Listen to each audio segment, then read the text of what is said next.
एक बार की बात है, एक शांत तटीय शहर में एलेना नाम की एक युवती रहती थी जो 22 साल की थी। एलेना बुद्धिमान और दयालु स्वभाव की थी, लेकिन उसका मन हमेशा बेचैन रहता था। वह अक्सर अपनी पिछली गलतियों के पछतावे में डूबी रहती थी और साथ ही उसे हमेशा इस बात की चिंता रहती थी कि भविष्य क्या लेकर आएगा। इन अंतहीन विचारों के कारण उसका मन भारी हो गया था। उसकी रातें नींद से भरी हुई थी और उसकी मुस्कान धीरे धीरे गायब हो गई थी। एक शाम एलेना ने एक बुद्धिमान बूढ़े मछुआरे के बारे में सुना जो किनारे के पास रहता था। लोगों ने बताया कि वह कभी शहर का एक जाना माना शिक्षक था, लेकिन उसने समुद्र के किनारे एक सादा जीवन जीने के लिए सब कुछ छोड़ दिया था। यात्री अक्सर उससे सलाह लेने आते थे और कई लोग हल्के मन से लौटते थे। एलेना ने उससे मिलने का फैसला किया। दिल में उम्मीद लिए वह लहरों के किनारे मछुआरे की छोटी सी झोपड़ी की ओर चली गई। उसने उसे एक लकड़ी की बेंच पर बैठे अपना जाल ठीक करते हुए देखा। उसका चेहरा शांत था, उसकी आंखें शांत सागर की तरह कोमल थीं। एलेना उसके पास गई और धीरे से बोली, महाशय, मेरा मन कभी शांत नहीं होता। मैं हमेशा अपने विचारों में फंसी रहती हूँ।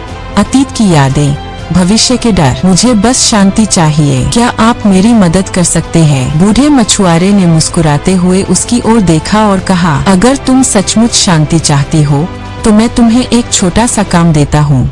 उसने उसे पानी से भरा एक मिट्टी का प्याला दिया और कहा, यह प्याला लो और शहर भर में घूमो और वापस आओ, लेकिन याद रखना पानी की एक भी बूंद नहीं गिरनी चाहिए।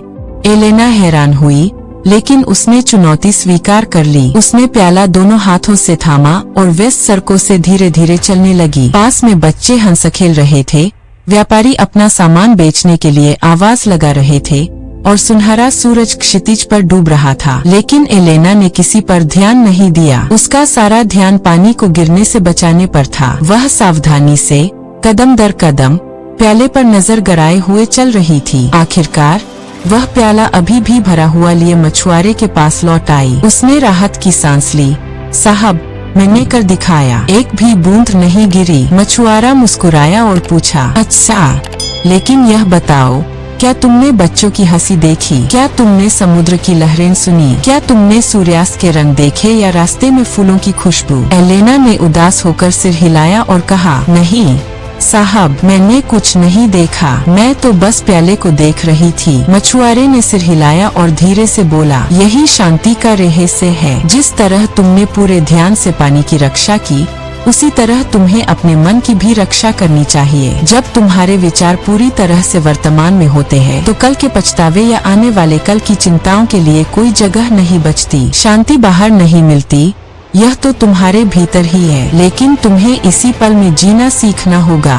धीरे धीरे एलेना समझ गई। उसने महसूस किया कि सच्ची शांति तभी मिलती है जब हम वर्तमान में जीते हैं। उसने सिर झुकाया और फुसफुसाया, अब मुझे समझ आ गया महोदय, अगर मुझे शांति चाहिए तो मुझे वर्तमान क्षण में जीना होगा। यही खुशी है। मछुआरा फिर मुस्कुराया और एलेना घर वापस चली गई, लेकिन इस बार उसका दिल हल्का था। उसने लहरों को किनारे को छूते, पक्षियों को अपने घोंसलों की ओर लौटते और ठंडी हवा को अपने चेहरे को छूते देखा। बहुत समय बाद पहली बार उसे सचमुच जिंदा महसूस हुआ। उसका बेचैन मन शांत होने लगा था। उसने अपनी आंतरिक शांति की रक्षा का रहस्य खोज लिया था। White heavy check mark. और दोस्तों, अगर हम अपने जीवन पर गौर करें तो पाएंगे कि हम अक्सर एलेना जैसे ही होते हैं। हम अतीत का बोझ और भविष्य का डर ढोते हैं। यह भूल जाते हैं कि जीवन केवल इसी क्षण में है। हंसी, प्रकृति की सुंदरता, हमारे आसपास के लोगों की गर्मजोशी,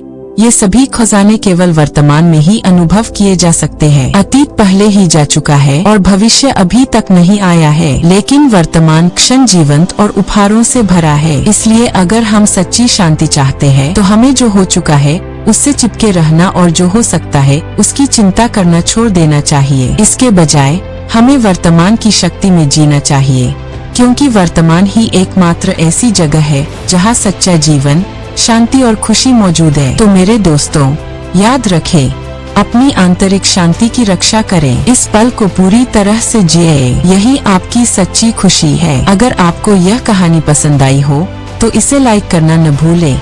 इसे दूसरों